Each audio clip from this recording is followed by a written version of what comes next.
ഇനി കേരള സ്ട്രൈക്കേഴ്സിൻ്റെ തുടർന്നുള്ള പരിപാടിയിലേക്ക് കിടക്കുകയാണ്. ആദ്യം കേരള സ്ട്രൈക്കേഴ്സിൻ്റെ ഉടമയായ ശരിക്കും ഞങ്ങളുടെ നെടുന്തൂണായ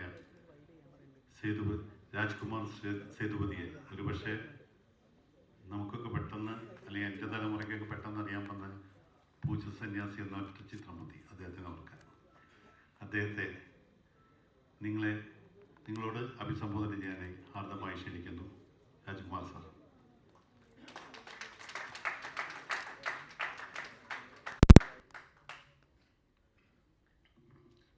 Namaskaram. Good evening, everyone. I would like to thank all of you for being here for this season 10 of the CCL matches. You know, we launched this in a big way in Dubai, and now we have come to you. We need all your support and help to bring it to the next stage. And with the captain, Mr. Indrajit, vice captain Vinesh Kodirai, and the team members with the old and young, will definitely take the Kerala Strikers to a different level. I am hoping all of this should happen in this season. Let me give a small introduction how I got into this Kerala Strikers. You know, MLS stands for Mohanlal, Lizzie and Shaji.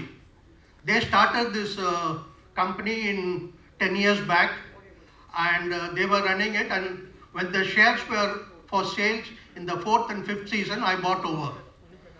You know, I'm based in Chennai, but why I come to buy Kerala Strikers, I've already told you, but I like to give few lines. Kerala, as the industry, film industry has recognized me.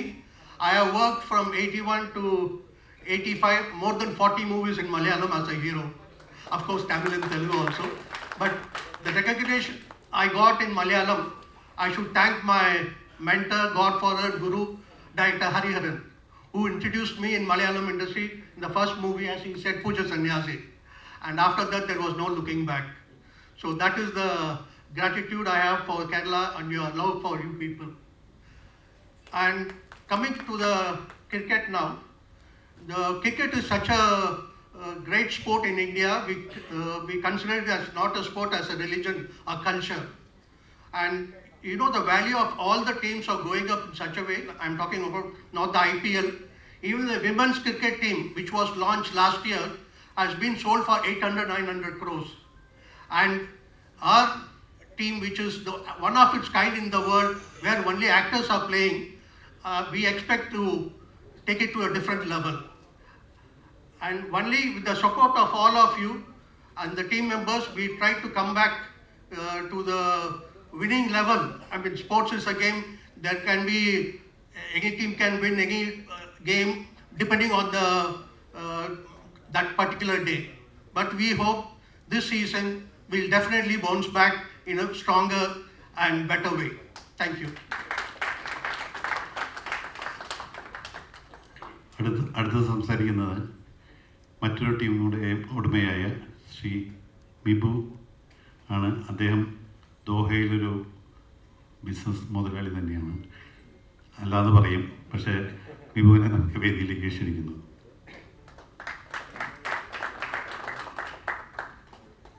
Thank you Babu ചേട്ടാ. Good evening. Kerala സ്ട്രൈക്കേഴ്സിൻ്റെ പേരിൽ എൻ്റെ എല്ലാവിധ ആശംസകളും ഞാൻ നേരുന്നു. CCL is back with a big bang. നിങ്ങളെല്ലാവരും കണ്ടു, Burj ഖലീഫയിലായിരുന്നു ഈ പ്രാവശ്യത്തെ curtain raiser. Every year CCL is growing bigger and bigger. ഈ പ്രാവശ്യം ഇന്ദ്രജിത്തിൻ്റെ ക്യാപ്റ്റൻസിയിലും വൈസ് ക്യാപ്റ്റൻ ബിനീഷ് കൊടിയേരിയും the squad, the team is ready to hit the first ball. Sharjah international cricket സ്റ്റേഡിയത്തിൽ അവർ ആദ്യത്തെ ഗെയിം തകർക്കാൻ പോവുകയാണ്. നിങ്ങളുടെ എല്ലാവരും ആശംസകളും പ്രാർത്ഥനകളും ഉണ്ടായിരിക്കണം. അതുപോലെ തന്നെ അമ്മയുടെ 25 വർഷം സെക്രട്ടറി ആയ എടവേള ബാബുചേട്ടൻ കേരള സ്ട്രൈക്കേഴ്സിൻ്റെ ടീം മാനേജറാണ്. ബാബുചേട്ടൻ വളരെ ഒരു പ്രതിസന്ധിയിലായിരുന്നു, ആരെ എങ്ങനെ സെലക്ട് ചെയ്യും. ക്യാമ്പിൽ അറ്റൻഡ് ചെയ്ത 40ഓളം പ്ലെയേഴ്സിൽ ഓൾ ആർ ദ ബെസ്റ്റ്.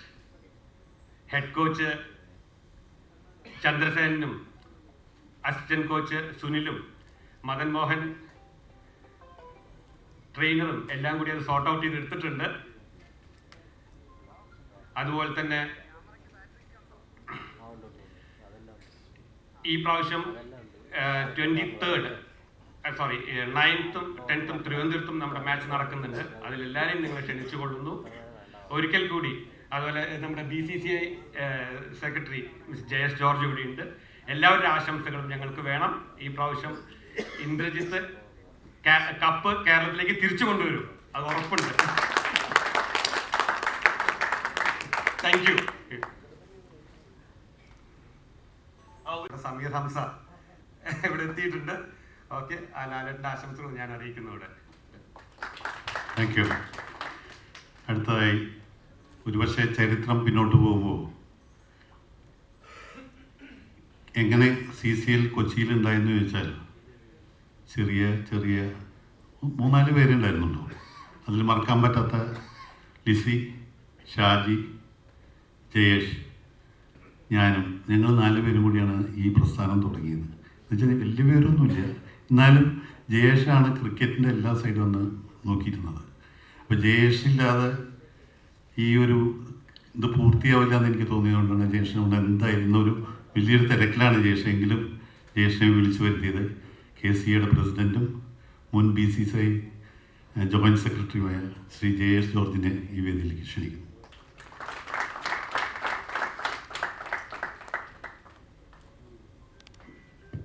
എല്ലാവർക്കും നമസ്കാരം.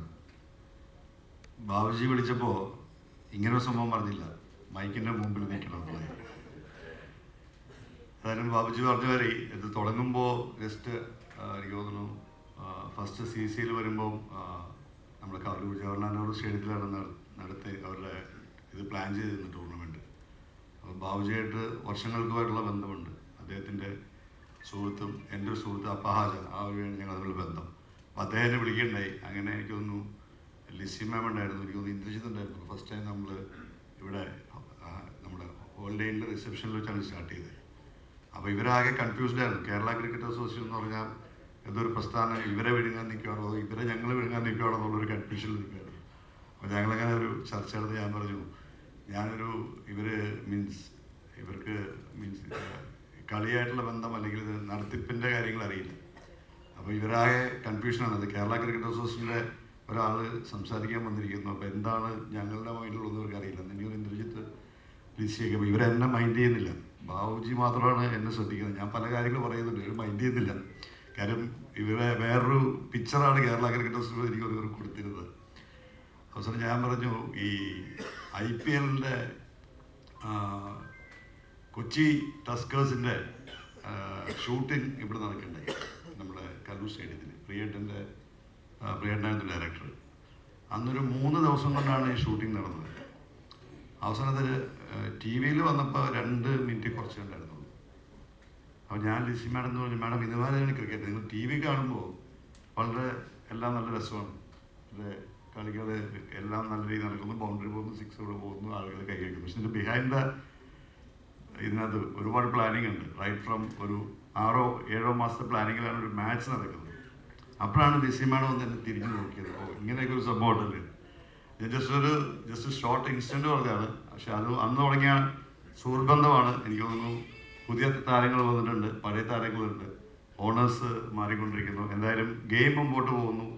സ്ട്രൈക്കേഴ്സ് എന്തായാലും ആദ്യത്തെ കുറച്ച് നാൾ ഞങ്ങളുമൊക്കെ ടീമിൻ്റെ ഒപ്പം ട്രാവൽ ചെയ്യായിരുന്നു. ഇപ്പം ഞങ്ങളുമൊക്കെ ബിസി ഷെഡ്യൂളും ആയതുകൊണ്ട് ടീമിൻ്റെ ഒപ്പം ട്രാവൽ ചെയ്യാൻ പറ്റുന്നില്ല. എന്തായാലും കേരള ക്രിക്കറ്റ് അസോസിയേഷൻ എല്ലാ സപ്പോർട്ടും. കാര്യം ഇത് നേരെ ട്രിവാൻഡ്രത്തേക്ക് മാച്ച് വരുമ്പോൾ ഇത് അന്നത്തെ വരെ തന്നെ ഒരു back right from wicket preparation to the lights എല്ലാം നടത്തുന്നത് കേരള ക്രിക്കറ്റ് അസോസിയേഷനാണ്. എന്തായാലും ബാബുജി വിളിക്കുമ്പോൾ കോട്ടയംകുറിച്ചിലൂടെ ബാബുജി വിളിക്കുമ്പോഴത്തേക്കും ഇവരെ വരാതിരിക്കാൻ പറ്റില്ല, അതുകൊണ്ടാണ് വന്നത്. ഏതായാലും എല്ലാവരും സപ്പോർട്ടും കേരള ക്രിക്കറ്റ് അസോസിയേഷൻ വാഗ്ദാനം ചെയ്യുന്നു. ഏതായാലും നല്ല മാച്ചുകൾ നടക്കട്ടെ. May the best team win. May be our team is the best. Let the trophy comes to Kerala. Thank U.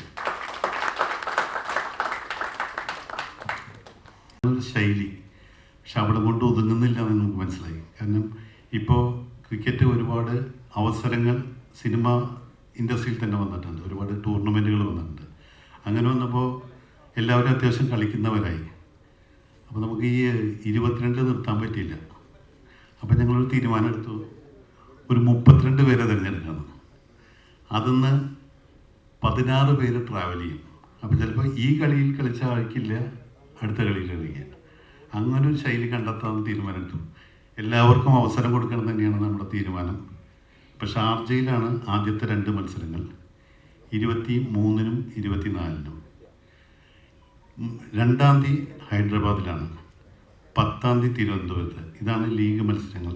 പിന്നെ 16-17 വൈസാഖിലാണ് സെമി ഫൈനലും ഫൈനലും വെച്ചിട്ടുള്ളത്. ഇതാണ് ഷെഡ്യൂൾ. അപ്പോൾ ഞങ്ങൾ തിരഞ്ഞെടുത്ത ടീം അല്ലെങ്കിൽ ഞങ്ങളുടെ സ്ക്വാഡ് എന്ന് പറയുന്നത് 32 പേര് അടങ്ങിയ ഒരു സ്ക്വാഡാണ്. ഞാൻ അവരുടെ പേരുകൾ വായിക്കാം. 1-2 ഞങ്ങൾ 21 വരെ കൊച്ചിയിൽ ക്യാമ്പ് ഉണ്ടാവും. 22-ാം തീയതി കാലത്ത് ദുബായിലേക്ക് പോകും. 23-നും 24-നും ദുബായിൽ കളിക്കും. എന്തെങ്കിലും ടീം പറയട്ടെ. Indrajith Sumaran captain, Bineesh Kodiyeri vice captain, Ajith Jan, ഒന്ന് കൈവയ്ക്കും, അലക്സാണ്ടർ പ്രശാന്ത്, അനൂപ് കൃഷ്ണൻ, ആൻ്റണി പെപ്പെ വന്നിട്ടില്ല, അർജുൻ നന്ദകുമാർ, അരുൺ ബെന്നി, ആര്യൻ കത്തൂരിയ, ധ്രുവൻ, ജീവ, ജോൺ കൈപ്പള്ളി, ലാൽ ജൂനിയർ, മണികണ്ഠൻ ആചാരി, മണിക്കുട്ടൻ, മുന്ന സൈമൺ, രാജീവ് പിള്ളൈ, റിയാസ് ഖാൻ, സൈജു കുറുപ്പ്, സാജു നവോദയ, പാഷാദ സൈജു,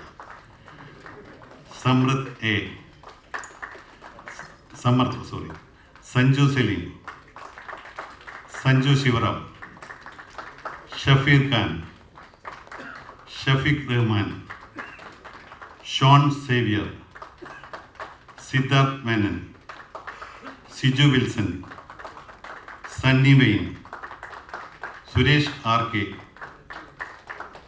വിനു മോഹൻ, വിവേക് ഗോപൻ. ഇങ്ങനെ 32 പേരാണ് ഞങ്ങളിപ്പോൾ സ്ക്വാഡ് എടുത്തിരിക്കുന്നത്.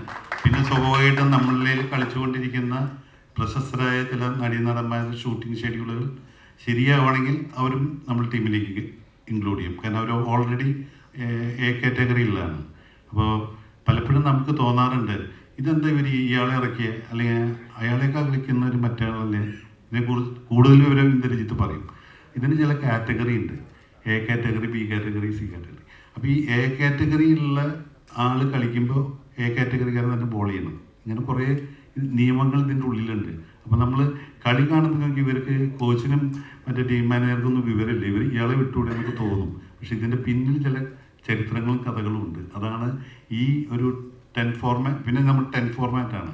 അതും ഇപ്പോൾ സാധാരണ ശൈലിയിൽ കാണാത്തൊരു കളിയാണ്. പണ്ട് സച്ചിൻ ടെണ്ടുൽക്കറാണെന്ന് തോന്നുന്നു ഒരു ഫോർമാറ്റ് ഇൻട്രൊഡ്യൂസ് ചെയ്തത്. പിന്നെ BCCI അത് ഒഴിവാക്കിയതാണ്. പക്ഷേ ആ ഒരു ഫോർമാറ്റാണ് ഇപ്പോൾ CCL ഉപയോഗിക്കുന്നത്. അപ്പോൾ അതിൻ്റെയും ചില വ്യത്യാസമുണ്ട്. പിന്നെ ഞങ്ങൾ ടീം ഓണേഴ്സിനെ പരിചയപ്പെടുത്താം. Rajkumar Sethupathi, Sripriya Sethupathi, Mohanlal V, Jaison Pulikkotti, Mibu Jose Nettikadan, Shaji PM, Rajkumar theatres private limited. ഇതാണ് ടീം ഓണേഴ്സ്. ടീം മാനേജർ ഞാൻ തന്നെയാണ്, ഇടവേള ബാബു എന്നാണ് പേര്. Coach Chandrasenan, assistant coach Sunil MA, trainer Madan Mohan, administration wing Bindu, അത് മേഡം അവിടെ ഇരിക്കുന്നുണ്ട്, physio Muthukumar, kid boy Bimeesh KS. ഇതിൽ വേറൊരു സന്തോഷമുള്ളത്, 10 വർഷം മുമ്പ് CCL തുടങ്ങിയപ്പോൾ ഉണ്ടായിരുന്നവർ എല്ലാവരും ഇന്ന് ഈ വേദിയിലുണ്ട്. അതാണ് നമ്മളെ സംബന്ധിച്ചിടത്തോളം വ്യക്തിപരമായ ഏറ്റവും വലിയ സന്തോഷം. ഞങ്ങൾക്ക് അന്ന് ഭക്ഷണം തന്നിരുന്ന അവരെ പോലെ നമ്മൾ തിരിച്ചു കൊണ്ടുവന്നു. അവരൊക്കെ എവിടെയൊക്കെയായിരുന്നു. എല്ലാ 10 വർഷം മുൻപുണ്ടായിരുന്ന എല്ലാവരും ടീമിലേക്ക് തിരിച്ചു വന്നു എന്നുള്ള വളരെ സന്തോഷത്തിലാണ്. ഇതിനെ തുടർന്നുള്ള കാര്യങ്ങൾ നമ്മുടെ ക്യാപ്റ്റൻ ശ്രീ ഇന്ദ്രജിത്ത് നിങ്ങളോട് പറയും.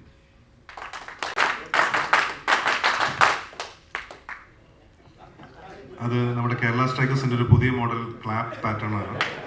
ഞങ്ങൾ തന്നെ ഇന്ന് രാവിലെ തീരുമാനിച്ചുറപ്പിച്ചത്. എല്ലാവർക്കും നമസ്കാരം.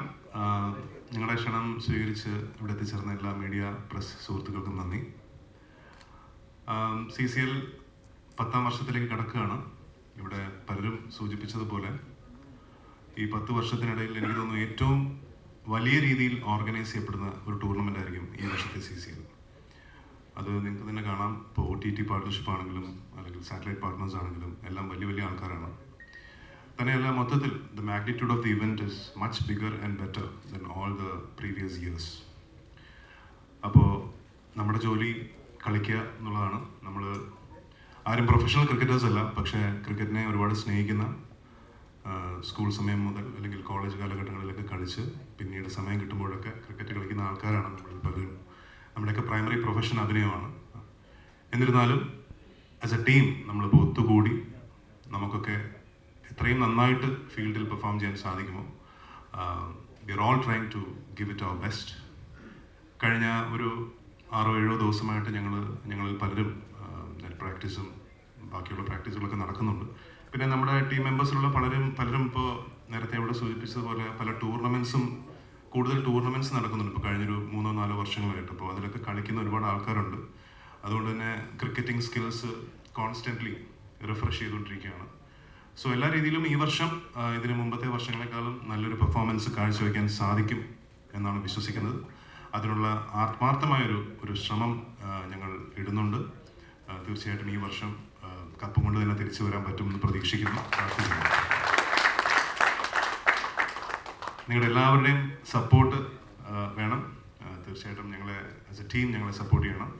ഇപ്പോൾ നേരത്തെ ബാബുവേട്ടൻ പറഞ്ഞതുപോലെ പലപ്പോഴും ടീമിൻ്റെ പെർഫോമൻസ് കഴിയുമ്പോൾ പല ക്രിറ്റിസിസംസ് ഉണ്ടാവാറുണ്ട്. ലൈക്ക് ആ ബോളറെ വെച്ച് എന്തിനാണ് അറിയിച്ചത്, അല്ലെങ്കിൽ ആ ബാറ്റ്സ്മാൻ വേറൊരാളെ ഇറക്കിയാൽ മതിയായിരുന്നല്ലോ, അല്ലെങ്കിൽ ഒരു യങ്ങർ പ്ലെയർ കളിച്ചാൽ മതിയായിരുന്നല്ലോ. ഇത് വേറെ ഒരു ലീഗിലും ഇല്ലാത്ത കുറച്ച് നിയമങ്ങൾ സെലിബ്രിറ്റി ക്രിക്കറ്റ് ലീഗിലുണ്ട്. ഒന്നാമത് 10-10 പാറ്റേൺ ആണ്. 10 ഓവർ വെച്ചിട്ടാണ് കളിക്കുന്നത്. അങ്ങനൊരു പാറ്റേൺ വേറെ ഒരു ലീഗിലും ഇല്ല. പിന്നെ കാറ്റഗറി ഉണ്ട് പ്ലെയേഴ്സിന്. Category A, category B.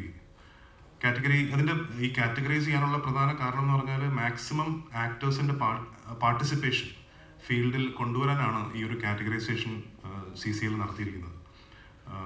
കൂടുതലും റെപ്യൂട്ടഡ് ആയിട്ടുള്ള അല്ലെങ്കിൽ റെക്കഗ്നൈസ്ഡ് ആയിട്ടുള്ള ആക്ടേഴ്സിനെ ആരും പുറത്തിരുത്താതെ അവരെയൊക്കെ ഫീൽഡിലാക്കി കളിപ്പിക്കാനാണ് ഈ ഒരു കാറ്റഗറൈസേഷൻ കൊണ്ടുവന്നിരിക്കുന്നത്. അപ്പോൾ അതിനകത്ത് ഈ കാറ്റഗറി A എന്ന് പറയുന്നത് മിനിമം 5 ഫിലിംസിൽ നായകനായിട്ട് അഭിനയിച്ചിരിക്കുന്ന ആക്ടേഴ്സാണ് കാറ്റഗറി A. കാറ്റഗറി B എന്ന് പറയുന്നത് മിനിമം 7 സിനിമകളിലെങ്കിലും 10 മിനിറ്റ് ഫുട്ടേജ് ഉള്ള ആൾക്കാരായിരിക്കും കാറ്റഗറി B. അപ്പോൾ ബാറ്റിങ്ങിനായിട്ട് ഇറങ്ങുമ്പോൾ നമ്പർ 1, 2 and 3 കമ്പൽസറി ആയിട്ട് കാറ്റഗറി A പ്ലേയേഴ്സ് ആയിരിക്കണം എന്ന് നിർബന്ധമുണ്ട്. അതുപോലെ ബൗൾ ചെയ്യാൻ ഇറങ്ങുമ്പോൾ ആദ്യം ബൗൾ ചെയ്യുന്നത് 1, 2, 3 ബോളേഴ്സാണ്. 1 and 2 ആണ്. 1 and 2, 4. ആദ്യത്തെ 4 ഓവേഴ്സ് കാറ്റഗറി A പ്ലേയേഴ്സ് മാത്രമാണ്. പ്ലേയേഴ്സിന് മാത്രം 3 ഓവേഴ്സ് അല്ലേ, 3 ഓവേഴ്സ് A പ്ലേയേഴ്സിന് മാത്രമേ എറിയാൻ പറ്റൂ. At the same time category Bയുടെ ഒരു ബൗളർ എറിയുന്ന സമയത്ത് അടുപ്പിച്ച് കാറ്റഗറി Bയുടെ 2 ബൗളേഴ്സിന് എറിയാൻ പറ്റില്ല. കാറ്റഗറി B ഒരു ബോളർ എറിഞ്ഞാൽ അടുത്ത ഓവർ കാറ്റഗറി A എറിഞ്ഞേ പറ്റുള്ളൂ. അപ്പോൾ നമുക്ക് സാധാരണ ടൂർണമെന്റ്സിൽ കാണുന്ന പോലെ നമുക്ക് ഇഷ്ടമുള്ള ആൾക്കാരെ ബാറ്റിംഗ് നടക്കുക, അല്ലെങ്കിൽ ഇഷ്ടമുള്ള ബോളേഴ്സിനെ നമുക്ക് എപ്പോൾ വേണമെങ്കിലും ബോൾ ചെയ്യിപ്പിക്കുക, അങ്ങനെ ഒരു സിസ്റ്റം ഇല്ല. നമ്മൾ ഒരു ഓവർ കഴിഞ്ഞാൽ നമ്മൾ നോക്കണം അടുത്ത ഓവർ ആരെ കൊണ്ട് എറിയിക്കണം, അല്ലെങ്കിൽ B കാറ്റഗറി ഒരു പ്ലെയർ ബോൾ ചെയ്ത് കഴിഞ്ഞാൽ അടുത്ത A കാറ്റഗറി തന്നെ എറിയണം. അപ്പോൾ അവിടെയൊക്കെ എന്തെങ്കിലും പ്രശ്നം പറ്റി കഴിഞ്ഞാൽ പിന്നെ ടീമിൻ്റെ പുറത്ത് ഫൈൻസും പ്രശ്നങ്ങളൊക്കെ ഉണ്ട്. അപ്പോൾ ഓൺ ദാറ്റ് റിഗാർഡ് ഒരുപാട് ശ്രദ്ധിച്ച് ആസ് എ ക്യാപ്റ്റൻ ഒരുപാട് റെസ്പോൺസിബിലിറ്റി ഉണ്ട്. ഓൺ ഫീൽഡ് നമ്മൾ ഓരോ ഓവേഴ്സും കഴിയുമ്പോൾ നോക്കിക്കണ്ട് ബോളേഴ്സിനെ ഓർഗനൈസ് ചെയ്യുക, ആ ബോളേഴ്സിനകത്തുള്ള ഫീൽഡിംഗ് പൊസിഷൻസ് നിർത്തുക. അതിൻ്റെയൊക്കെ ട്രെയിനിങ്ങും ഡിസ്കഷൻസും മീറ്റിംഗ്സും ഒക്കെ നടക്കുന്നുണ്ട്. ഏതായാലും നമ്മുടെ ക്യാമ്പ് ഇന്ന് രാവിലെ തുടങ്ങി. ഇനിയുള്ള ദിവസങ്ങളിൽ ടൂർണമെൻ്റ് അടുക്കുന്നവരെ എല്ലാ ദിവസവും ഞങ്ങളുടെ പ്രാക്ടീസും ഒക്കെ ഉണ്ടാവും. നല്ല രീതിയിൽ ടീം ഒരു ഫോമിലാണെന്ന് തന്നെയാണ് ഞാൻ വിശ്വസിക്കുന്നത്. കാരണം ഇന്നിപ്പോൾ ഒരു പ്രോപ്പർ ഒരു batting and bowling net session ഉണ്ടായിരുന്നു രാവിലെ. എല്ലാവരും അത്യാവശ്യം നന്നായിട്ട് കളിക്കുന്നുണ്ട്.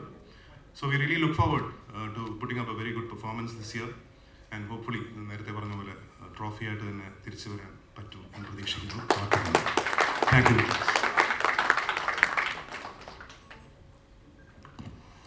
അടുത്തതായി 2 ചടങ്ങുകളാണ്. ക്യാപ്റ്റന് ജേഴ്സി കൊടുക്കുക അല്ലെങ്കിൽ ജേഴ്സി റിവീൽ ചെയ്യുക എന്നൊരു ചടങ്ങാണ്. അത് കോച്ചിൻ്റെ അവകാശമാണ്. അതുകൊണ്ട് ഞാൻ അതിലേക്ക് വേറെ ആരെയും ക്ഷണിക്കുന്നില്ല. സേനചേട്ടൻ ശ്രീ ഇന്ദ്രജിത്തിന് ജേഴ്സി കൈമാറിക്കൊണ്ട് ആ ചടങ്ങ് നിർവഹിക്കുന്നതാണ്.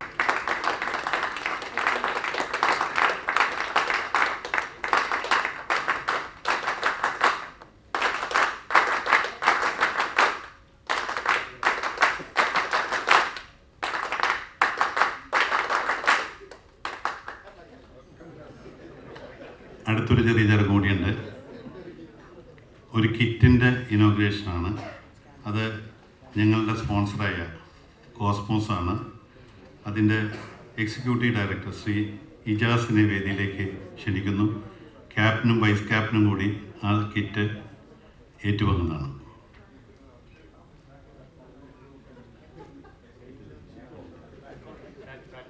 ബാറ്റായാലും മതി. കിറ്റ് കൊണ്ടുവന്നാൽ നിങ്ങൾക്ക് പരസ്യം കിട്ടുമായിരുന്നു. ചേട്ടാ അവിടെ ഇരിക്കാമോ?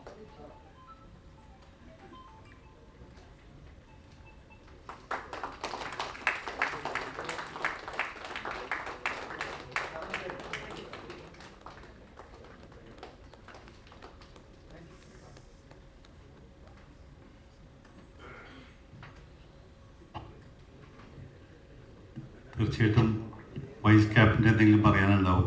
ശ്രീ ബാബുചേട്ടൻ പറഞ്ഞ പോലെ തന്നെ 10ാമത് വർഷത്തിൽ CCL എത്തി നിൽക്കുകയാണ്.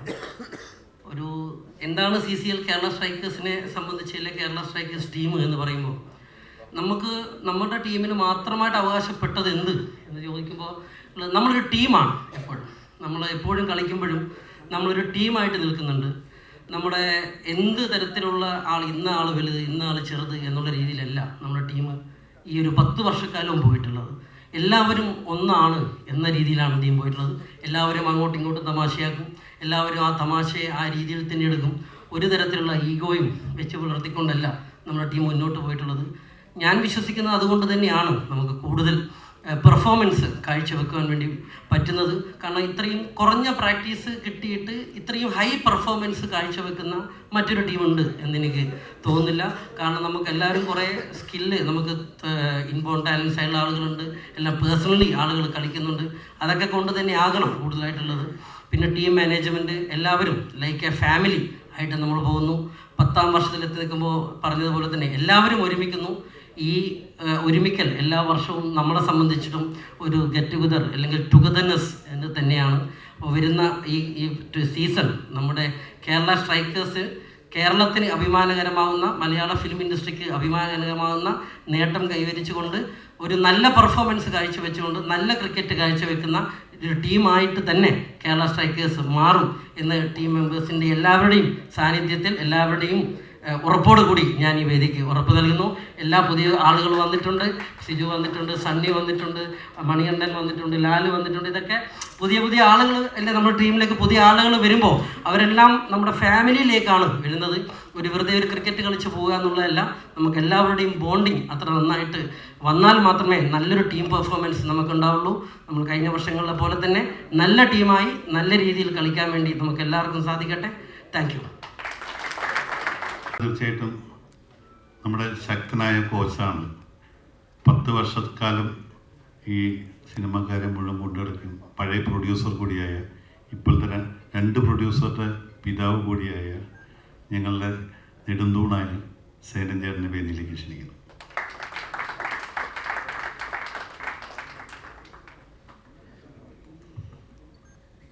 ബഹുമാനപ്പെട്ട സദസ്സിനും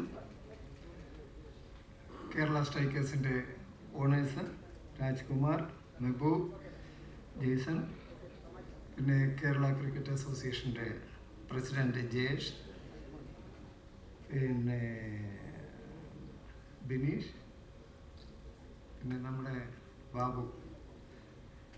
10 വർഷത്തിന് മുമ്പ് ഈ കേരള സ്ട്രൈക്കേഴ്സ് ഫോം ചെയ്യുമ്പോൾ എന്നെ പ്രിയദർശനും ലിസിയും ചേർന്നാണ് ഇതിൻ്റെ കോച്ച് എന്നുള്ള സ്ഥാനത്തേക്ക് കൊണ്ടുവന്നത്. എനിക്ക് എൻ്റെ 2 മക്കളെ പോലെയാണ് ഇവരെല്ലാവരും തന്നെ അന്നും ഉണ്ടായിരുന്നത്. അപ്പോൾ അവരിൽ സിനിമക്കാരിൽ നിന്ന് ഒരു ക്രിക്കറ്ററെ ഉണ്ടാക്കിയെടുക്കുകയായിരുന്നു എൻ്റെ ലക്ഷ്യം. ഇവരെല്ലാം ക്യാമറ കാണുമ്പോൾ അഭിനയിക്കുന്നവരാണ്. പക്ഷേ ക്രിക്കറ്റ് ഗ്രൗണ്ടിൽ അഭിനയിക്കാതിരിക്കാൻ നോക്കുകയായിരുന്നു എൻ്റെ ലക്ഷ്യം. അവർ ക്രിക്കറ്റ് എങ്ങനെ കളിക്കും എന്നുള്ളത് ഞാൻ നോക്കിയപ്പോൾ അന്ന് പലരെയും ക്രിക്കറ്റ് പഠിപ്പിക്കേണ്ടി വന്നു. എന്താണ് ക്രിക്കറ്റ്? പലരും ആ ക്രിക്കറ്റിലെ ടെർമിനോളജിയൊക്കെ ഡിഫറെൻ്റ് ആയിട്ടാണ് ഉപയോഗിച്ചുകൊണ്ടിരുന്നത്. അതിൽ നിന്നൊക്കെ മാറി ക്രിക്കറ്റ് പഠിച്ചു. ഫസ്റ്റ് ഇയർ തന്നെ ആദ്യത്തെ മാച്ച് നിങ്ങൾക്ക് കൊച്ചിയിലെ മാച്ച് നിങ്ങൾ കണ്ടവർക്കറിയാം. ഹൈദരാബാദിൽ ഒരു തോൽവി കഴിഞ്ഞ് നേരെ എറണാകുളത്ത് വന്ന് കളിക്കുന്ന ആ മാച്ച് ബോംബെയുമായിട്ട് നമ്മൾ 10 വിക്കറ്റിന് ജയിക്കുകയാണ്. അന്ന് രാജീവ് പിള്ളയും നിവിൻ പോളിയും കൂടെയാണ് അടിച്ച് ജയിപ്പിക്കുന്നത്. 10 വിക്കറ്റിനാണ് ജയിക്കുന്നത്. അതിന് 2 ഗുണമുണ്ടായി. ഒന്ന്, കേരള സ്ട്രൈക്കേഴ്സിന് ഒരു കോൺഫിഡൻസ് വരിക മാത്രമല്ല, CCL-ന് തന്നെ, സെലിബ്രിറ്റി ക്രിക്കറ്റ് ലീഗിന് തന്നെ ഒരു പുതിയ മാനം കണ്ടെത്താൻ ആ മാച്ചോട് കഴിഞ്ഞു. അതിനുശേഷം ഈ TV-യിൽ അവരുടെ റേറ്റിംഗ് ഭയങ്കര ഹൈ ആയിട്ട് പോയി എന്ന് അവർ തന്നെ അവകാശപ്പെടുന്നുണ്ടായിരുന്നു. അങ്ങനെ കേരള സ്ട്രൈക്കേഴ്സാണ് ഈ CCL-ന് ഒരു ശക്തി നൽകിയതും ഒരു പുതിയൊരു നിറം നൽകിയതും ഒക്കെ അത് ഇപ്പോഴും കണ്ടിന്യൂ ചെയ്ത് പോകുന്നുണ്ട്. ഇപ്രാവശ്യത്തെ ഏറ്റവും വലിയൊരു ഗുണം എന്തെന്ന് വെച്ചാൽ പുതിയ പിള്ളേരെല്ലാം തന്നെ നല്ല കളിക്കാരുണ്ട്. ഇപ്പോൾ 32 പേരെ വിളിച്ചതിൽ ടീം സെലക്ട് ചെയ്യുമ്പോൾ ഇതിൽ ആരൊക്കെ മാറ്റി നിർത്തണമെന്നുള്ളത് വലിയ വിഷമത്തിലാണ്. ഒരുപക്ഷെ എനിക്ക് ഇനി 2 ദിവസം കഴിയുമ്പോൾ ഉറക്കമില്ലാത്ത ദിവസങ്ങളായിരിക്കും എനിക്കും എൻ്റെ അസിസ്റ്റന്റ് കോച്ചിനും ബാബുവിനും. ഓണേഴ്സൊക്കെ കൈ എഴുതും. അത് പറയും നിങ്ങൾ ട്രോഫി കൊണ്ടുവന്നാൽ മതി എന്ന് പറയും. പക്ഷേ ഇതെങ്ങനെ കൊണ്ടുവരുമെന്ന് ആലോചിക്കുന്നത് തലവേദന എടുക്കുന്ന ഞാനും സുനിലും ബാബുവും കൂടെ ആയിരിക്കും കൂടുതൽ ശ്രദ്ധിക്കുന്നത്. അപ്പോൾ അതിൽ കുറച്ച് പ്ലേയേഴ്സിന് നിരാശപ്പെടേണ്ടി വരും ഈ 15-ൽ ഉൾപ്പെടുക എന്നുള്ളത്.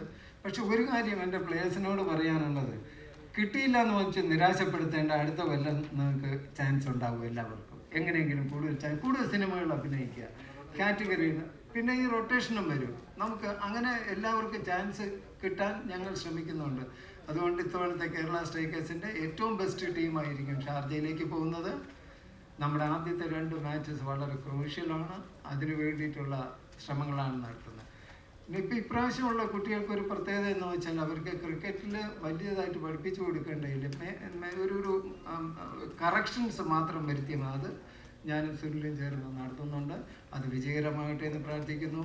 എന്നെ ഈ കോച്ച് സ്ഥാനത്തേക്ക് കൊണ്ടുവന്നതിനും എനിക്ക് ഈ ചുമതല ഏൽപ്പിച്ചതിനും ഞാൻ കേരള സ്ട്രൈക്കേഴ്സിൻ്റെ ഓണേഴ്സിനോടും അതുമാത്രമല്ല എൻ്റെ പ്രിയപ്പെട്ട കളിക്കാർക്കും എൻ്റെ അഭിനന്ദനങ്ങൾ ഇപ്പോഴേ അറിയിക്കണം, ആശംസകൾ അറിയിക്കണം. അതുപോലെ നിങ്ങളുടെയൊക്കെ പ്രാർത്ഥന എല്ലാവരും പറഞ്ഞതുപോലെ ആ കപ്പ് കൊച്ചിയിലേക്ക് കൊണ്ടുവരാൻ കഴിയട്ടെ എന്ന് പ്രാർത്ഥിച്ചുകൊണ്ട് ഞാൻ നിർത്തുന്നു. നമസ്കാരം. ഇനി ഇവിടെ എത്തിച്ചേർന്ന പത്രക്കാർക്ക് എന്തെങ്കിലും കുനിഷ്ട ചോദ്യം ചോദിക്കില്ല കേട്ടോ. നല്ല ചോദ്യങ്ങൾ വെച്ചാൽ നമ്മുടെ ക്യാപ്റ്റനും ടീം ഓണേഴ്സും ഉത്തരം പറയുന്നതാണ്. എന്തെങ്കിലും ചോദ്യങ്ങളുണ്ടെങ്കിൽ ഹൈദരാലി ഉണ്ടല്ലോ, എന്തെങ്കിലും ചോദിക്കാം. സാധനം ചോദ്യം പ്രതീക്ഷിക്കാറുണ്ട്. എന്തെങ്കിലും ഉണ്ടായിരുന്നാലേ ചോദിക്കാൻ ഇല്ലേ? അതെ. അപ്പോൾ വരുന്നില്ല.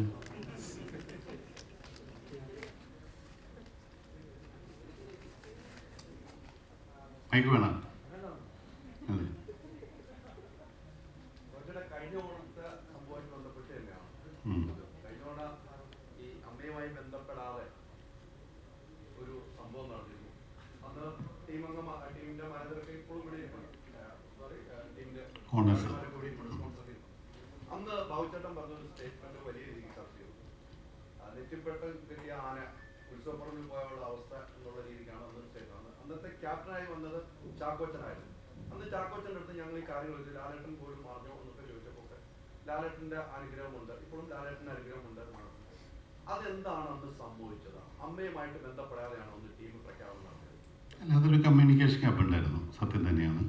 പിന്നെ അതിനൊരു കോൺട്രാക്റ്റ് ഉണ്ടായിരുന്നു. ആ കോൺട്രാക്റ്റ് കഴിഞ്ഞപ്പോൾ അത് പുതുക്കിയില്ല എന്നുള്ളതാണ് ഇവരുടെ ഭാഗത്തു നിന്നുള്ള ഓണേഴ്സിൻ്റെ ഭാഗത്തുനിന്നുള്ള ന്യായീകരണം. പക്ഷേ നമ്മൾ അമ്മയെ അന്ന് പ്രസ്ഥാനത്തിനെ പ്രോപ്പറായിട്ടൊരു കമ്മ്യൂണിക്കേഷൻ വരാതെ അതെടുത്ത് ചാടിയപ്പോൾ ഒരുപാട് തെറ്റിദ്ധാരണകൾ വന്നു. അപ്പോൾ അതിനൊരു ഒരു ജനറൽ സെക്രട്ടറി എന്നുള്ള നിലയിൽ ഞാനൊരു ക്ലാരിഫിക്കേഷൻ കൊടുക്കേണ്ട ചുമതല എൻ്റെ ഭാഗത്തുണ്ടായിരുന്നു. അതുകൊണ്ട് ഞാനൊരു ക്ലാരിഫിക്കേഷൻ കൊടുത്തു. ഇപ്പോൾ പിന്നെ ചില വീട്ടിലൊക്കെ നമ്മൾ മക്കളൊക്കെ അടിച്ച് പിരിഞ്ഞ് പോകും. പിന്നെ കുറച്ച് കഴിയുമ്പോൾ അച്ഛനമ്മയും വിളിക്കുമ്പോൾ തിരിച്ചു വരും. ആ ഒരു അവസ്ഥയായിട്ട് കൂട്ടിയാൽ മതി. കാരണം നമ്മളെന്തൊക്കെ പറഞ്ഞാലും ഒന്നും. പിന്നെ നമുക്ക് വേണമെങ്കിൽ മാറി നിൽക്കാൻ പറ്റും, സുഖമായിട്ട് മതി നമ്മൾ. പക്ഷേ ഈ വർഷം ടീം ഇറങ്ങിയില്ലെങ്കിൽ നഷ്ടപ്പെടുന്നത് CCL കേരള ടീം എന്നൊക്കെയായിട്ട് പുറത്തു പോകും, ഫ്രാഞ്ചൈസി നഷ്ടപ്പെടും. അപ്പോൾ നമുക്ക് ടീം ഇറക്കാതിരിക്കാൻ പറ്റില്ല. അപ്പോൾ സ്വാഭാവികമായിട്ടും നമ്മുടെ അടുത്ത് ഞങ്ങളായിട്ട് ഒരുപാട് സംഭാഷണങ്ങൾ നടത്തിയതിൻ്റെ ഉടമകൾ, അപ്പോൾ നമ്മൾ ചില കാര്യങ്ങൾ പറഞ്ഞു, നമ്മളുടെ എല്ലാ പഴയ ആൾക്കാരെയും തിരിച്ചു കൊണ്ടുവരണം, അതാണ് എൻ്റെ ആഗ്രഹം എന്ന് പറഞ്ഞു. അതൊരു പരിധി വരെ സാധിച്ചു. അതിനൊപ്പം നമ്മുടെ കൂടെ നിൽക്കുന്നുണ്ട് അവർ. അത് സാധിക്കും. അതുകൊണ്ട് തന്നെ വിജയത്തിലേക്ക് എത്താൻ കഴിയുന്ന പൂർണ്ണമായിട്ട് വിശ്വസിക്കുന്നു. അന്ന് എന്തുകൊണ്ടാണ് ഇവരുമായിട്ട് കമ്മ്യൂണിക്കേറ്റ് അത് ഞാൻ പറയാം. അല്ല, അത് ചിലപ്പോൾ ഇവർ അന്നത്തെ ആലോചിക്കാതായിരിക്കാം. അതിപ്പോൾ എനിക്ക് അന്നത്തെ മനസ്സിൽ, പിന്നെ നമ്മുടെയും പ്രായം മാറിയില്ലേ, ഒരു വയസ്സ് കൂടിയില്ലേ, നമുക്കും കുറച്ച് ഇരുത്തൊക്കെ വന്നു എന്ന് വിചാരിച്ചു. അല്ല, അത് തീർത്തില്ലേ. അല്ല, ആ വിഷു തീർക്കുക എന്നുള്ളതാണ് ഇത്തവണ സാധിച്ചത്. അങ്ങനെ തെറ്റിദ്ധാരണകൾ ഉണ്ടെങ്കിൽ അതൊക്കെ തീർത്ത് വീണ്ടും ഞാൻ ഒന്നില്ലെങ്കിൽ 10 കൊല്ലം മുമ്പ് ഒരു ചെറിയ കുറേ മണ്ണാണെന്ന് കിട്ടിയത്, അതിന് മോൾഡ് ചെയ്ത് 20-ലാക്കിയില്ലേ. കാരണം അന്ന് 2 കാര്യമാണ്. പ്രിയട്ടൻ പറഞ്ഞു, ഇതിങ്ങനെ ആലോചിച്ചപ്പോൾ ഒരു 5000 പേര് കയറോടാ ഈ സ്റ്റേഡിയത്തിൽ, ഇത്രയും പേര് ആന പോലത്തെ സ്റ്റേഡിയം, ഈ ക്രിക്കറ്റ് എന്നൊക്കെ പറഞ്ഞ് 5000 പേര് കയറുമെന്ന് ചോദിച്ചു. പക്ഷെ ചരിത്രം നോക്കിക്കോളൂ, ഇന്ത്യ പാകിസ്ഥാൻ കളിച്ചപ്പോൾ 75,000-നും 90,000-നും ഇടയിലാണ് അന്ന് ഈ സ്റ്റേഡിയത്തിൻ്റെ ചരിത്രം പറയുന്നത്. പക്ഷേ CCLൻ്റെ ആദ്യത്തെ ഷോന് ഞാൻ 1,25,00,000 ആളെ അവിടെ കയറ്റി. 1,25,000 ആളുകളെ ഞാൻ അവിടെ കയറ്റി. അതിലെപ്പോഴല്ലേ അപ്പം അന്നുണ്ടാക്കിയ ഇന്നും CCLൻ്റെ ഫുട്ടേജ് എന്ന് പറയുന്നത് അന്നത്തെ ഷോ തന്നെയാണ്. അതൊരു ഷോ തന്നെയായിരുന്നു. ക്രിക്കറ്റ് എന്ന് ഞാൻ പറയില്ല, ഒരു ഷോ തന്നെയായിരുന്നു. അതിലേക്ക് നമ്മൾ തിരിച്ചു കൊണ്ടിരുന്നു CCL. പിന്നെ CCL ഇതിപ്പോൾ ചോദിച്ചപ്പോൾ ഒരു തുറച്ച കാര്യം പറയാനുള്ളത്, നമുക്ക് CCLൻ്റെ ഗ്ലാമർ അവിടെ കുറഞ്ഞതെന്ന് അറിയോ, കൊച്ചിയിൽ സ്റ്റേഡിയം കിട്ടാണ്ടായപ്പോഴാണ്. കേരളത്തിൻ്റെ കളി നമ്മൾ ഹൈദരാബാദിൽ കളിച്ചിരുന്നത്. അങ്ങനെ വന്നപ്പോൾ എന്താ സ്പോൺസേഴ്സ് ഇല്ലാണ്ടായി. കാരണം കേരളത്തിൽ പരസ്യം ചെയ്യേണ്ട തന്നെ ഹൈദരാബാദിൽ കൊണ്ട് കളിച്ച് കഴിഞ്ഞാൽ എന്താ കാര്യം. അപ്പോൾ കൊച്ചിയിൽ സ്റ്റേഡിയം എന്ന് നഷ്ടപ്പെട്ടു. അന്ന് മുതലാണ് കേരളത്തിൽ CCLൻ്റെ താഴോട്ട് പോയത്, ഇമ്പോർട്ടൻസ് കുറഞ്ഞത്. ഇപ്പോൾ നമ്മൾ ട്രിവാൻഡ്രത്ത് നടത്തുമ്പോൾ തന്നെ ഒരുപാട് പരിമിതികളുണ്ട്. കാരണം ഞാൻ ഇന്നും വിശ്വസിക്കുന്നു, കൊച്ചിയുടെ സ്റ്റേഡിയം തിരിച്ച് കിട്ടുകയാണെങ്കിൽ CCL പഴയ ഗ്ലാമറിലേക്ക് ഞാൻ കൊണ്ടുവരാം, എനിക്ക് ഉറപ്പുണ്ട്. അതിൻ്റെ അധികാരികൾ ഒന്ന് മനസ്സ് വെച്ചാൽ, നമ്മൾ ക്രിക്കറ്റായിട്ട് അതിൻ്റെ അകത്തേക്ക് ഒന്ന് കയറ്റാൻ ശ്രമിച്ചാൽ നമ്മൾ തിരിച്ചു കൊണ്ടുവരും, ഒരു സംശയവുമില്ല കേട്ടോ. അപ്പം ഇനിയിപ്പോൾ നമുക്ക് ചടങ്ങുകൾ അവസാനിപ്പിക്കേണ്ട സമയമായി, നീട്ടി വലിക്കുന്നില്ല. അപ്പോൾ അല്ല, ആരെങ്കിലും ചോദിച്ചില്ല. അതല്ല ഞാൻ പറഞ്ഞ, ഒരു കൊല്ലം പ്രായം കൂടി, അപ്പം അത് എഴുത്തം വന്നു, അങ്ങനെ വിചാരിച്ചാൽ മതി. അല്ല, നിങ്ങളൊക്കെ ഇപ്പം നമ്മൾ തമ്മിൽ എത്ര ശത്രുക്കളായിരുന്നു. എന്നെ പറ്റി ഏറ്റവും കൂടുതൽ മോശം ന്യൂസുകൾ ഇട്ടിരുന്നത് പിന്നെ എൻ്റെ ഏറ്റവും നല്ല സുഹൃത്താണ് ഇപ്പം ഇതിലല്ലേ. അത്രയേ ഉള്ളൂ. ഇതൊക്കെ നമ്മൾ കുറച്ച് സമയം കൊണ്ട് മറന്നു കഴിഞ്ഞു. പിണക്കങ്ങളൊന്നും ശാശ്വതമല്ല. പ്രത്യേകിച്ച് സിനിമയിൽ ഒരു ശത്രുക്കളും ഒരിക്കലും ഇല്ല. അപ്പം ചില കാര്യങ്ങൾ അല്ലേ, അഭിപ്രായ വ്യത്യാസങ്ങൾ വരും, നമ്മൾ പ്രകടിപ്പിക്കും. അത് കഴിയുമ്പോൾ അത് മാറും, കെട്ടിപ്പിടിക്കും, ഒക്കെ തീരും. ചാക്കോച്ചൻ്റെ വരുന്നേ എല്ലാവരും ഒന്നാമത്തെ മറ്റ് ഭാഷകളിൽ നിന്ന് കേരളത്തിന് വ്യത്യാസം ഉണ്ടാകും. ഒരുപാട് പടങ്ങൾ ഷൂട്ടിങ് നടക്കുന്നുണ്ട്. ഇപ്പോൾ കേരളത്തിൽ എൻ്റെ അറിവനുസരിച്ച് ഒരു 15ഓളം പടങ്ങൾ ഷൂട്ട് ചെയ്യുന്നുണ്ട്. ഇതിൽ തന്നെ ഇന്നേക്ക് ഓരോ ദിവസത്തേക്ക് വന്ന ആൾക്കാരുണ്ട്. നാളെ രാവിലെ ഓർഡറാണ് ഷൂട്ടിങ്ങിന്. ഇന്നലെ ഷൂട്ടിങ് കഴിഞ്ഞ് എത്തിയവരുണ്ട് ഇന്നലെ രാത്രി. അപ്പം മറ്റ് ലാംഗ്വേജിൽ പോലെയല്ല, നമ്മുടെ അവിടെ ഒരുപാട് പടങ്ങൾ നടക്കുന്നുണ്ട്. അതുകൊണ്ട് ഇപ്പോൾ ഞാൻ പറയും, ഞാൻ ഇപ്പോഴും വിശ്വസിക്കുന്നത് കേരളത്തിലെ ഏറ്റവും നല്ല സിനിമാക്കാരിൽ ഏറ്റവും നന്നായിട്ട് കളിക്കുന്നത് പൃഥ്വിരാജാണ്. ഒരു സംശയമില്ല. രാജുവാണ് ഏറ്റവും നന്നായിട്ട് കളിക്കുന്ന ഒരു ക്രിക്കറ്റർ. പക്ഷെ രാജുവിന് ഇന്നൊരു സ്റ്റേഡിയത്തിൽ ഇറങ്ങി കഴിഞ്ഞാൽ രാജുവിന് സ്ഥിരം ഷൂട്ടിങ്ങും ഇപ്പോൾ ഡയറക്ഷനും കൂടിയാണ്. അപ്പോൾ രാജുവിന് സമയമില്ല. അപ്പോൾ ഇതൊക്കെ സത്യമാണ്. കളിക്കാനറിയാവുന്നവർ ഇനിയുണ്ട്. പക്ഷെ നമ്മുടെ ഒരു മലയാള സിനിമയുടെ സാഹചര്യം അനുസരിച്ച് ഞാൻ പിന്നെ ഒരു ഭാരവാഹി കൂടിയാണ്. ഈ ഇവിടുന്ന് ഒരാളെ പിടിച്ചുകൊണ്ട് അവരെ കൂടി എൻ്റെ നെഞ്ചത്ത് കയറും. അപ്പോൾ നമുക്ക് അതും സാധിക്കില്ല. അപ്പോൾ ഷൂട്ടിങ്ങിന് ഒരു തരത്തിലും കുഴപ്പം വരാതെയാണ് നമ്മളിത് ഹാൻഡിൽ ചെയ്യുന്നത്. അപ്പോൾ ഒരു ഷൂട്ടിങ് പോലും നമ്മുടെ CCL കാരണം മുടങ്ങരുതെന്ന് ആഗ്രഹിക്കുന്നതാണ് ഞാൻ. ഏതൊക്കെ ഷൂട്ടിങ്ങിനൊക്കെ അവർ വിടുന്നുണ്ട്. അപ്പോൾ നമുക്ക് ഈ ഷൂട്ടിംഗ് ഷെഡ്യൂൾ അനുസരിച്ച് വരാൻ പറ്റുന്നവരാണ് ഉണ്ണി പോകുന്നത്. നമ്മൾ നല്ല കാലം പോയി ഒരു ഉണ്ണിക്ക് തവണ വരാൻ ഒരു സാഹചര്യമില്ല. അപ്പം അങ്ങനെയാണ് നമ്മുടെ സ്ഥിതി. ചാക്കോച്ചൻ ഇടുക്കിയിലാണ് നടക്കുന്ന പടം. പിന്നെ ചാക്കോച്ചൻ അല്ല ഹെൽത്തി ഒരു ഇഷ്യൂ ഉണ്ട്, ഷോൾഡർ പോയിരിക്കുകയാണ്. അപ്പോൾ വന്നാലും കളിക്കാൻ പറ്റില്ല. അപ്പോൾ ചാക്കോച്ചൻ പറഞ്ഞ് സ്റ്റേഡിയത്തിൻ്റെ പുറത്തുനിന്ന് തെറിയേക്കേണ്ട കാര്യമില്ലല്ലോ. അതുകൊണ്ടാണ് ചാക്കോച്ചൻ വരാത്തത്. കാരണം കഴിഞ്ഞ തവണയും തന്നെ ചാക്കോച്ചന് ഇറങ്ങാൻ പറ്റിയില്ല സ്റ്റേഡിയത്തിൽ അല്ലേ. അപ്പോൾ ചാക്കോച്ചൻ്റെ അടുത്ത് ഞാൻ കണ്ടിരുന്നു, സംസാരിച്ചിരുന്നു. അപ്പോൾ ചാക്കോച്ചൻ പറഞ്ഞതാണ്, ഞാൻ ഇത്തവണ ഈ സ്റ്റേഡിയത്തിൻ്റെ പുറത്ത് വന്ന് വന്നിട്ട് അതൊരു വീണ്ടും ലഭ്യനാവുന്നുള്ള അവസരം ഉണ്ടാക്കണ്ട എന്നുള്ള പറഞ്ഞ് നമുക്ക് എല്ലാവരും കൊണ്ടുവരാന്നേ. തിരിച്ച് നമുക്ക് എല്ലാവരെയും സ്നേഹം കൊടുത്താൽ വേറെ മരുന്നുണ്ട് അതിൻ്റെ അപ്പുറത്ത്. എല്ലാവരും തിരിച്ചു വരാൻ കഴിയും എന്ന് പൂർണ്ണ വിശ്വാസം എനിക്കുണ്ട്. നമുക്ക് ആരോടും വഴക്കൊന്നുമില്ല, എല്ലാവരും ഒരേപോലെ ഉണ്ട്. അതുകൊണ്ടല്ല ഇത്രയും ഗംഭീര സ്ട്രെങ്തല്ലേ നമുക്ക് തവണ. CCLൻ്റെ മറ്റൊരു ടീമിനുണ്ടാവില്ല ഇത്രയും സ്ട്രെങ്ത് ആയിട്ടുള്ളൊരു ടീം. പക്ഷെ നമുക്ക് ഇന്നത്തെ നമ്മുടെ കോച്ചും എല്ലാവരും പറഞ്ഞ പോലെ ഈ 16 പേരെ തിരഞ്ഞെടുക്കുമ്പോൾ ഇവരൊക്കെ ശത്രുക്കളായി മാറിയിരുന്നില്ല. കാരണം തീർച്ചയായിട്ടും നമ്മളിന്ന് തീരുമാനിച്ചത് ആ 16 പേര് കഴിഞ്ഞാൽ അടുത്ത മാച്ചിന് മാക്സിമം ആൾക്കാരെ കളിപ്പിക്കുക എന്നുള്ളതാണ്. ഇവരൊക്കെ നാളത്തെ അടുത്ത കൊല്ലത്തെ ടീമിൻ്റെ ഏറ്റവും നല്ല പ്ലേയേഴ്സായിട്ട് മാറും, അത് ഉറപ്പാണ്. നല്ല സ്ട്രെങ്ത്തുള്ള ടീമാണ്, നല്ല കപ്പാസിറ്റിയുള്ള കുട്ടികളാണ് ഇപ്പോഴത്തെ. അതുകൊണ്ട് ആ ഒരു വിശ്വാസമുണ്ട്. ഏതായാലും ഇനി പത്രക്കാർക്ക് ചോദ്യങ്ങളൊന്നുമില്ലെന്ന് എന്താ ചോദിച്ചുള്ളൂ. അത് നമുക്കൊരു കുട്ടി ഉണ്ടാവുമ്പോൾ പെട്ടെന്ന് പറയാൻ പറ്റും ഈ ഏറ്റവും നല്ല മോനാരായിരിക്കും. അത് കളിച്ചുമ്പോഴല്ലേ അറിയുമല്ലോ. എന്തിനും പറയുന്നത് ടീമിലെ ടോപ്പ് സ്കോറർ അങ്ങനെ പറയാൻ പറ്റത്തില്ല. ഒരുപാട് നന്നായിട്ട് ബാറ്റ് ചെയ്യുന്ന ഒരുപാട് ആൾക്കാരുണ്ട് ടീമിൽ. So depending on the day and the ground ആരുമാവും.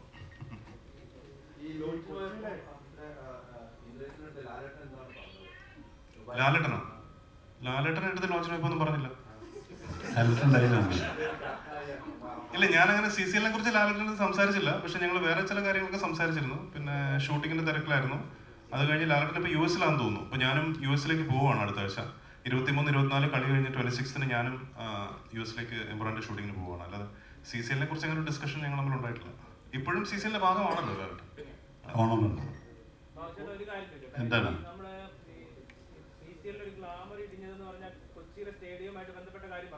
കേരളത്തിലെ കാര്യം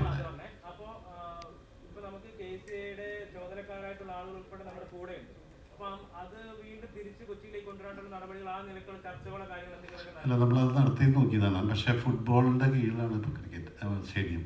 അവിടെ പിച്ചിടാൻ സമ്മതിക്കില്ല, അതാണ് കാര്യം. ഞാൻ ഫുട്ബോൾ അസോസിയേഷൻകാരെ കണ്ടിരുന്നു. അപ്പോൾ അവർക്കും നമുക്ക് മാത്രമായിട്ട് തരാൻ പറ്റില്ല, അപ്പോൾ മറ്റു കളികൾക്ക് കൊടുക്കേണ്ടി വരും. അപ്പോൾ ഇപ്പോഴത്തെ കോൺട്രാക്റ്റ് അനുസരിച്ച് ഈ സ്റ്റേഡിയത്തിൽ ഫുട്ബോൾ മാത്രമേ കളിക്കാൻ പറ്റുള്ളൂ. ഇപ്പോൾ ഇതേ സംഭവം കാലിക്കറ്റിലുണ്ട്. പക്ഷെ ഞാൻ കാലിക്കറ്റിൽ തവണ നടത്താൻ ശ്രമം നടത്തി നോക്കി. പക്ഷെ അതിനുവേണ്ടി ഒരുപാട് ഫോർമാലിറ്റി ഉണ്ട്. ഇനി അതൊരു ക്രിക്കറ്റ് സ്റ്റേഡിയം ആക്കി എടുക്കണമെങ്കിൽ. അപ്പം മനസ്സുകൊണ്ട് തവണ കൊച്ചി നടന്നില്ലെങ്കിൽ കാലിക്കറ്റിലെങ്കിലും കൊണ്ടുപോകുന്ന ആഗ്രഹം ഉണ്ടായിരുന്നു. പക്ഷെ അതിൻ്റെ സമയക്കുറവുണ്ട്. സമയം എടുത്തു കഴിഞ്ഞാൽ അവിടെ നമുക്ക് ശരിയാക്കി എടുക്കാൻ പറ്റും. അതിൻ്റെ എല്ലാ ജനപ്രതിനിധികളെ ഞാൻ നേരിട്ട് പോയി കണ്ടത് കാര്യം സംസാരിച്ചതാണ്. പക്ഷെ അപ്പോഴേക്കും CCL അനൗൺസ് ചെയ്തു പോയി. ഇനി നമുക്കൊന്നും ചെയ്യാൻ പറ്റില്ല. അതാണ്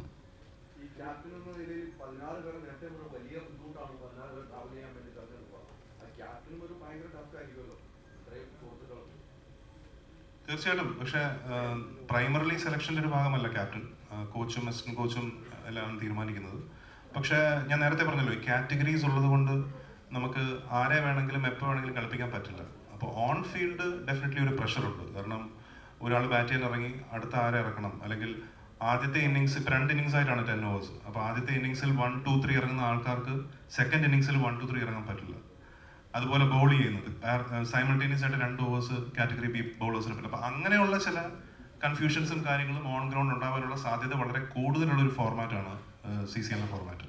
അപ്പോൾ അതിൽ കൂടുതൽ ശ്രദ്ധിക്കണം. ഗ്രൗണ്ടിൽ നിൽക്കുമ്പോൾ വളരെ പ്രസൻസ് ഓഫ് മൈൻഡ് വേണം. അപ്പോൾ ready to take the challenge. നോക്കാം. അല്ല, ഷാർജ നമ്മുടെ ലക്കി ഗ്രൗണ്ടാണ്. തീർച്ചയായിട്ടും വളരെ സന്തോഷമാണ്. കാരണം ഇങ്ങനെയുള്ള അതാണല്ലോ ഞാൻ നേരത്തെ പ്രസംഗിച്ചപ്പോൾ പറഞ്ഞ കാര്യം. അതായത് ക്രിക്കറ്റിനെ ഒരുപാട് സ്നേഹിക്കുന്ന ആൾക്കാരാണ് നമ്മളെല്ലാവരും. സ്കൂളിൽ പഠിക്കുന്ന കാലഘട്ടം മുതൽ കോളേജ് പഠിക്കുമ്പോഴൊക്കെ നമ്മൾ ക്രിക്കറ്റ് കളിച്ചിട്ടുണ്ട്. ഇങ്ങനെയുള്ള ഒരുപാട് മാച്ചസ് നമ്മൾ TV കണ്ടിട്ടുണ്ട്. അന്നൊക്കെ എവിടെയോ നമ്മുടെ മനസ്സിൽ ഇങ്ങനെ ഒരു ഗ്രൗണ്ടിൽ ഇറങ്ങി കളിക്കാൻ പറ്റിയിരുന്നെങ്കിൽ എന്നൊരു തോന്നൽ നമ്മളെല്ലാവരുടെയും മനസ്സിൽ എപ്പോഴെങ്കിലുമൊക്കെ തോന്നിയിട്ടുണ്ട്. അപ്പോൾ ആ ഒരു സ്വപ്ന സാക്ഷാത്കാരം കൂടിയാണ് CCL എന്ന് പറയുന്നത്. ഇങ്ങനെയുള്ള ഇന്റർനാഷണൽ മാച്ചസ് നടക്കുന്ന ഗ്രൗണ്ടിൽ, ഇപ്പോൾ ഷാർജ പോലൊരു ഗ്രൗണ്ടിൽ നമുക്കറിയാം ഒരുപാട് ഹിസ്റ്ററിയും ലെജൻഡറി ഹെറിറ്റേജ് ഉള്ളൊരു ഗ്രൗണ്ടാണ്. അവിടെ ഒരു ഗ്രൗണ്ടിൽ ഒരു മാച്ച് കളിക്കാൻ പറ്റുക എന്ന് പറഞ്ഞാൽ തന്നെ ഒരുപാട് പേര് സ്വപ്നം കാണുന്നൊരു കാര്യമാണ്. അത് നമുക്ക് പറ്റുന്നു എന്നുള്ളതിൽ definitely grateful. And thankful to God അത് അങ്ങനെ ഒരു ഓപ്പർച്യൂണിറ്റി. ഷാർജ മാത്രമല്ല, ഇപ്പോൾ നമ്മൾ ഇന്ത്യയിൽ കളിക്കുന്ന ഗ്രൗണ്ട്സും എല്ലാം ഇന്റർനാഷണൽ സ്റ്റേഡിയംസ് ആണ്. ഇപ്പോൾ ട്രിവാൻഡ്രം ഗ്രൗണ്ട് തന്നെയാണെങ്കിലും it is one of the best stadiums in India എന്ന് പലരും സർട്ടിഫൈ ചെയ്തിട്ടുള്ള ഗ്രൗണ്ടാണ്. ഹൈദരാബാദിൽ കളിക്കുന്നുണ്ട്, വൈസാഗിൽ കളിക്കുന്നുണ്ട്, എല്ലാം ഇന്റർനാഷണൽ സ്റ്റേഡിയംസ് ആണ്. അപ്പോൾ അങ്ങനെയുള്ള ഇന്റർനാഷണൽ വെന്യൂസിൽ കളിക്കാൻ പറ്റുക എന്നുള്ളത് definitely it's a big dream come true. തവണ എമിറേറ്റ്സ് ക്രിക്കറ്റ് ബോർഡാണ് CCLനെ കൺട്രോൾ ചെയ്യുന്നത്. അപ്പോൾ തന്നെ ഒരുപാട് നിയമങ്ങളുണ്ട്. ഒരുപക്ഷെ ഡഗൗട്ടിലിരുന്ന് ചാടി തുള്ളാനൊന്നും പറ്റില്ല. ICCയുടെ ബോഡിയാണ് ബോഡിയാണ്. Cricket board. അപ്പോൾ അത് കാരണം ഒരുപാട് റെസ്ട്രിക്ഷൻസ് ഉണ്ട്. നമ്പർ ഓഫ് പേഴ്സൺസ് ഇരിക്കാനുള്ള റെസ്ട്രിക്ഷൻസ് ഉണ്ട്. അങ്ങനെയൊക്കെ ഒരുപാട് പുതുമകൾ വരുന്നുണ്ട്. അതുപോലെ തവണ സോണി ഉണ്ട്, ജിയോ, അങ്ങനെ ഒരുപാട് നല്ല ഇൻ്റർനാഷണൽ ചാനലുകളെല്ലാം നമ്മൾ മലയാളം വരുന്നുണ്ട്. എല്ലാം വലിയ ലെവലിലേക്കാണ് അവരൊരു അടുത്ത സ്റ്റെപ്പിലേക്ക് കിടക്കാനുള്ള ഒരു ശ്രമമാണ്. അതിൽ നിങ്ങളുടെ മാധ്യമ സുഹൃത്തുക്കൾ നിങ്ങളോടൊപ്പം ഉണ്ടാവണം. പ്രത്യേകിച്ച് കേരള ടീമിൻ്റെ എല്ലാ കാര്യത്തിലും സപ്പോർട്ട് ചെയ്യണം. നെഗറ്റീവ് എല്ലാം എഴുതേണ്ട, പോസിറ്റീവ് തന്നെ എഴുതി തരണം എന്നാണ് മാന്യമായിട്ട് പറയാനുള്ളത്. ഏതായാലും ഈ ചടങ്ങിൻ്റെ ഔപചാരികമായ ഒരു നന്ദി പ്രകടനത്തിലേക്ക് കടക്കുകയാണ്. ഞങ്ങളുടെ മറ്റൊരു ഉടമ കൂടിയായ ശ്രീ ജെയ്സിനെ ഈ വേദിയിലേക്ക് ക്ഷണിക്കുന്നതിന് മുമ്പ് 2 വാക്ക് നമ്മൾ ടീം പ്ലെയേഴ്സ് എല്ലാം ഇത് കഴിഞ്ഞാൽ ഓരോ സ്റ്റേറ്റ്മെൻറ്റ് കൊടുക്കണം. അത് അതിനെ കോർഡിനേറ്റ് ചെയ്യും. എല്ലാവരും സഹകരിക്കണം. മാധ്യമ സുഹൃത്തുക്കൾക്കെല്ലാം നമ്മളൊരു വിരുന്നൊരുക്കിയിട്ടുണ്ട്. അത് കഴിച്ചിട്ട് വേണം പോകാൻ.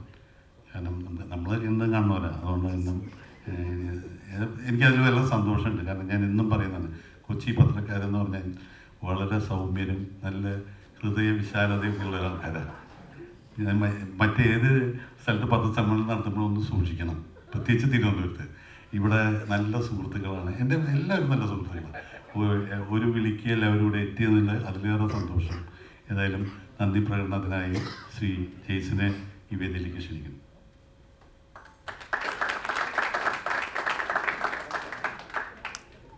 നമസ്കാരം.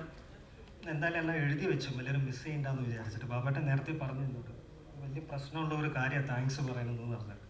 ഓക്കെ, എൻ്റെ പേര് ജെയ്സൺ. ഞാൻ ജനിച്ചെന്ന് പറഞ്ഞെല്ലാം ചെന്നൈയിൽ. അത് കാരണം ഒരു ചെറിയൊരു മലയാളത്തിൽ എൻ്റെ ഒരു തമിഴിൻ്റെ ഒരു ചുവയുണ്ടാവും, ക്ഷമിക്കണം. ഓക്കെ, ഞാൻ ഫസ്റ്റ് ഇതിൻ്റെ ഈ CCLൻ്റെ ഒരു ബാക്ക് ബോണായിട്ടിരിക്കുന്ന mister Rajkumar Sethupathi, who has been a very backbone to us. Thank you sir for being a big support for CCL. And our new owner Mr. Mebbu, who's been also supporting us. And also I thank Lalaitan and Shaji, who could not able to make it. Thanks for them also. And I give a special thanks to Indrajit, who's first taken the call and he said he will come as a captain. Thank you very much for that. And I can feel his passion for this cricket. I've seen in the ground and all that.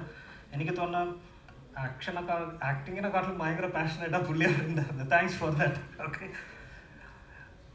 Then I thank my vice captain Bineesh Kodiyeri. പിന്നെ ബിനീഷ് കൊടിയേരി എനിക്കല്ല, season 1 തൊട്ടിനെ കൂടെ ഉള്ളതാണ്. Last year പുള്ളിക്ക് വരാൻ പറ്റിയില്ല, കുറേ ചുമതലകളുള്ള കാരണം വരാൻ പറ്റില്ല. But thanks for coming. And എന്നെ ഒരാളെ കുറിച്ച് പറയണം, COC. ഞങ്ങളുടെ ഒരു COC പുള്ളിനെ വെച്ചിരിക്കുന്നത്.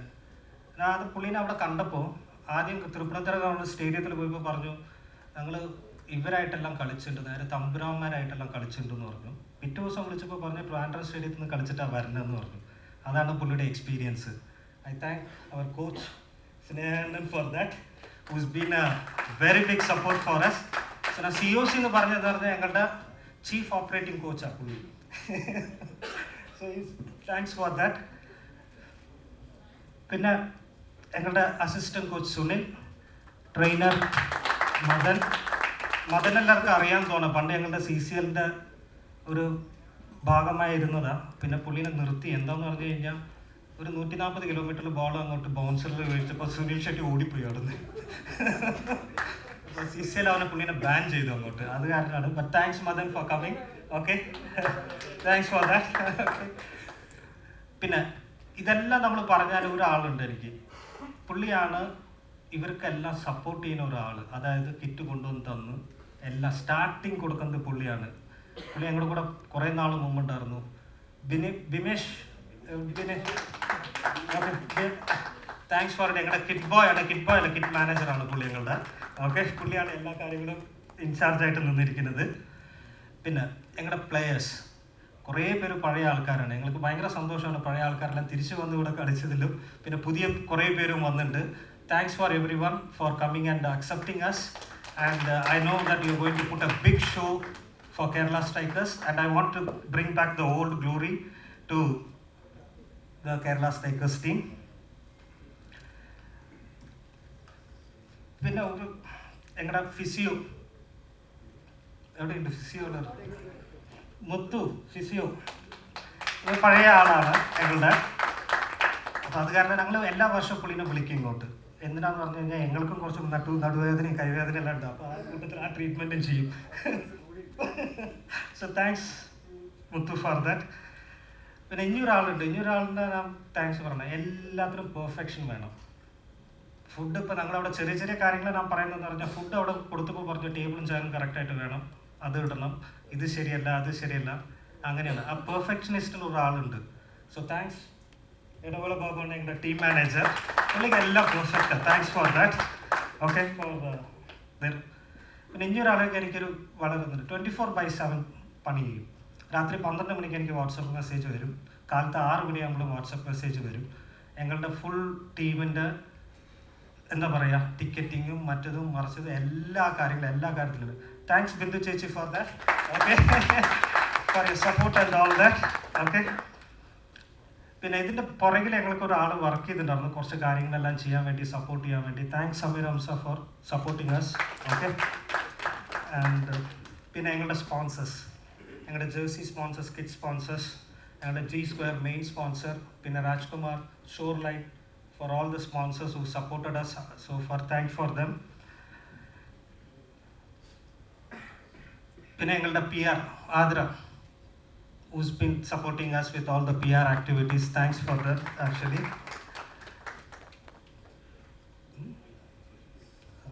പിന്നെ ഞങ്ങളുടെ സോഷ്യൽ മീഡിയ ഗൂഗിൾ, അവൻ എപ്പോഴും ടി വി ഇതും വെച്ചുകൊണ്ടാണ് നടക്കുക. എപ്പോഴും നേരം ഉണ്ടാവും എന്തെങ്കിലും കാണും. അത് ഞങ്ങളുടെ ഇൻസ്റ്റാഗ്രാമിൽ ശരിക്കും അവൻ ഗ്രോത്ത് ചെയ്യിപ്പിച്ചു. Thanks for social.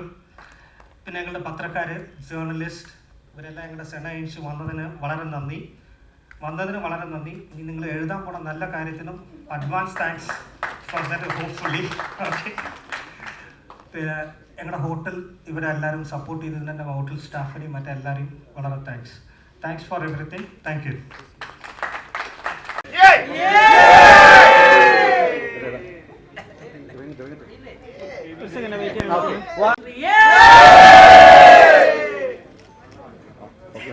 കൈയടിച്ചിട്ട് അവതരിപ്പിക്കാം.